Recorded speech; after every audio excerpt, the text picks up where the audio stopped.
Now, Donald Trump is in hot water again. When is he not? But will his latest comments about a judge of Hispanic ethnicity, will they simply slide off them like all those he's made before? Meanwhile, Hillary Clinton, of course, it seems she has the Democrat nomination in the bag, according to the AP, who've run the numbers. According to the news, we are on the brink of a historic, unprecedented moment.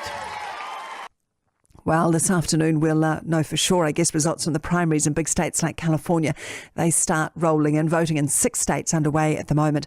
Robert Weiner is a former White House spokesperson under Bill Clinton and a strategist for the Democrats. He's with us this morning. Robert, is Bernie Sanders likely to hang on right until the end, given that the FBI is still investigating Hillary Clinton? Well, Rachel, my wife is and also my assistant in my office are looking at the TV screen saying, "Go away already," when they see Bernie. I mean, it's becoming a bit like the cranky old man who just doesn't want to admit that there's something wrong with his strategy. Let's assume that Hillary Clinton has got this. How might her campaign... Well, she does. I mean, there's no assumption there. She has it. AP did what AP does. They did the same thing with Trump, and she has the delegate count. She is already over before California because those superdelegates, just like the Trump uncommitteds, count when you poll them. So she's got it.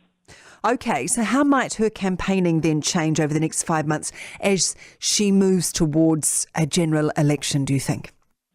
Well, she and President Obama and President Clinton and all the Democratic leadership, unlike the Republican leadership, which is denouncing their nominee, from Ryan to McConnell to Lindsey Graham, they now go out in unison, and Bernie will come around also, because Bernie has stated, his staff is split on this, but Bernie has stated that when the last votes are counted, which means really when California and New Jersey are counted tonight, it's going to be clear that Hillary Clinton has got the majority of the counted delegates, the voted delegates, as well as the superdelegates.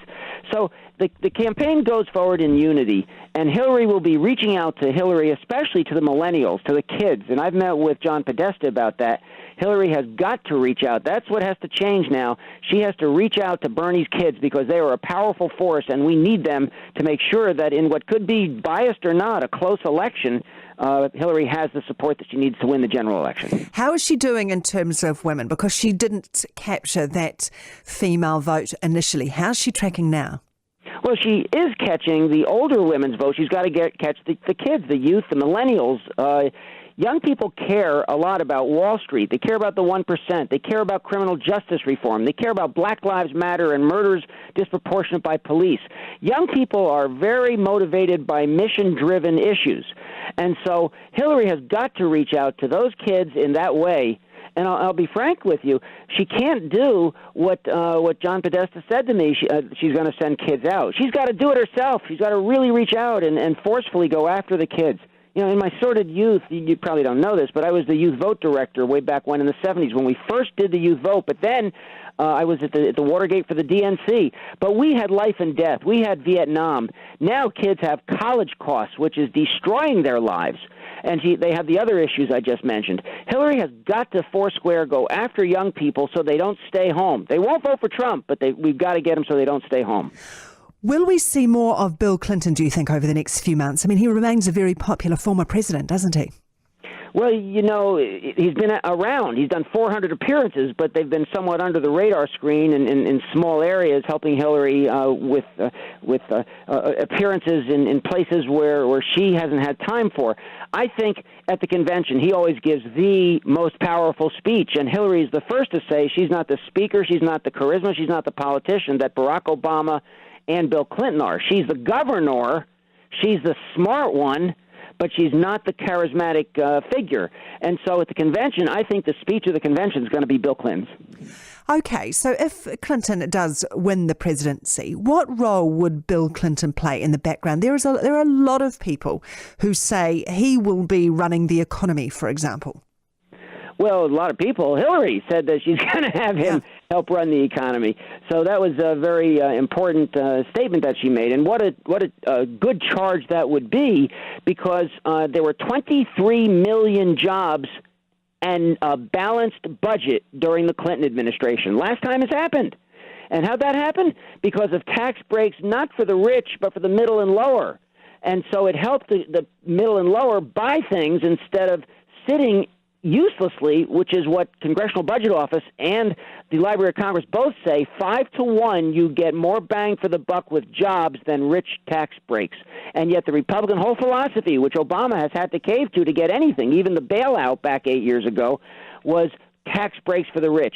Not going to happen in a Hillary Clinton administration. We're going to go back to what worked, not what has failed. All right. Hillary Clinton would be, of course, the first female US president. What does that make Bill Clinton? What would we call him, do you think? The first I can't gentleman? wait to see his choice of China in the state dinners. He's going to be unique. This is history-making. It's glass-shattering.